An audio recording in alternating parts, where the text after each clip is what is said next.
2월 15일자 찌라시를 말씀드리도록 하겠습니다. 네, 먼저 뉴플렉스에 대해서 간단히 말씀을 드릴게요. 2015년도 3분기 현재 매출액 340억, 3분기 매출액이 340억이죠. 그리고 근데 매출 채권이 310억. 전기에 비해, 전년도에 비해서, 전년도 동기에 비해서 매출액은 360억에서 340억으로 20억 줄었습니다. 그런데 매출 채권이 80억이 증가를 했어요. 그전에는 230억에서 310억으로. 이런 숫자만 놓고 보면 전형적인 밀어내기 매출에 의한 숫자 맞추기가 아닌가 하는 생각이 들 정도로 숫자가 좀 나쁘게 나타난 것으로 보여집니다. 2분기까지 적자였는데요. 3분기에 이런 매출 채권이 증가함으로써 매출액은 전년도보다 적지만 매출 채권을 늘려가지고요. 그래서 이제 영업이익이 흑자로 공시가 됐습니다. 그리고 근데 4, 4분기에는 작년 10월에 자산 재평가를 해서 안산에 있는 공장의 부동산 재평가했더니 60억의 증가가 나타났습니다. 그래서 4, 3분기에도 또 자산 재평가로 플러스로 나타날 수 있을 것 같습니다. 이런 숫자가 실질적인 영업이 잘 되는 게 아니라 억지로 숫자를 맞춰지는 그런 모습이 좀 보여지고 있고요.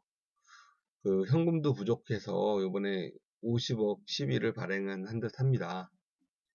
하지만 아무리 그렇다고 하더라도 금요일날 17%의 폭락은 좀 과한 듯 하고요.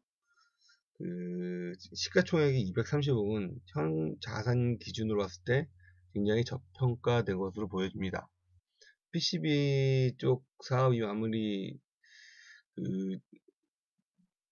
블루오션이라고 한다고 하더라도 이 뉴플렉스는 지금 시가총액이 230억보다는 좀 높이 평가돼야 되지 않을까 생각을 해봅니다. 예, 중국과의 관계가 점점점 냉랭해지는 것 같네요. 왕이 중국 외교부장이 황후와 유방의 고사를 인용해서 고고도 미사일 방어 체제 사드 체계 도입에 강한 반대 입장을 표시했습니다. 사드는 유방 노린 항우의 칼춤이라고 비유하면서 강하게 거부감을 표출했죠. 이번 파워 싸움에서 한국이 단기적으로 고생을 좀 할 것으로 보여집니다. 특히 중국 관련 비즈니스를 하는 기업들한테는 타격이 좀 나타날 것으로 보여지고요. 작년 2015년도에 중국 M&A가 테마로 굉장히 떴었는데 중국 M&A로 주가가 많이 올랐던 그런 회사들 또는 중국 비즈니스로 주가가 많이 올랐던 그런 회사들이 좀 많은 타격을 보지 않을까 생각을 해봅니다. 버거킹 코리아가 팔린다고 합니다. 보고 인베스트먼트 그룹의 바이아웃 사업 부분이 분사했습니다. 올해 1월달에. 그래서 보고 인베스트먼트 그룹의 앞자를 따서 VIG 파트너스라는 걸 설립을 했죠.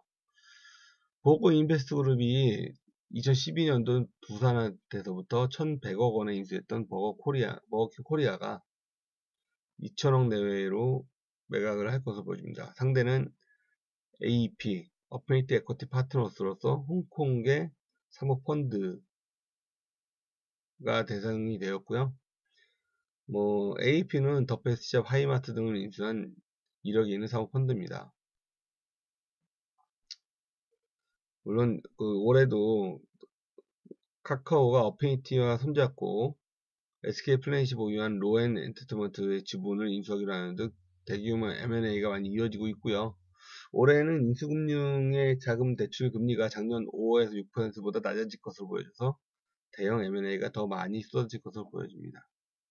M&A주가 올해는 많은 이슈가 되지 않을까 생각합니다. 은행권의 일명 ISA가 허용된다 라고 어제 발표가 됐습니다. ISA, 개인 종합 관리 계좌를 활성화하고 금융개혁 차원에서 은행에서 ISA 업무를 위한 투자 일임업을 허용키로 했다. 일명 ISA는 가입자가 일일이 편입 상품을 지시해 편입하는 신탁형 ISA와 달리 가입자가 모든 권한을 금융권에 위임할 수 있는 그런 그 부분이고요. 이렇게 되면은 이제 펀드라든지 이런 거를 금융권이 마음대로 설립해서 운영할 수 있게 됩니다.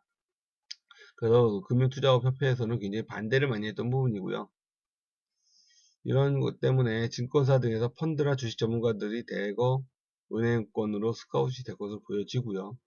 증권사들은 상대적으로 악재가 되지 않을까 보여집니다. 저번 주 금요일 날 증시를 보면요.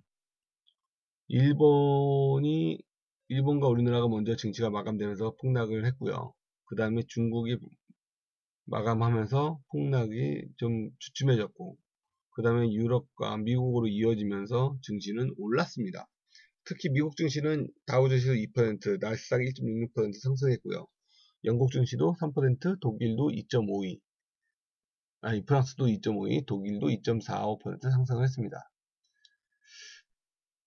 지난주 금요일 장을 보면 먼저 장을 마감한 중국, 한국, 일본 증시만 하락한 것으로 나타나기 때문에 이 충격파가 좀 풀어지지 않았나 이렇게 보여질 수 있고요.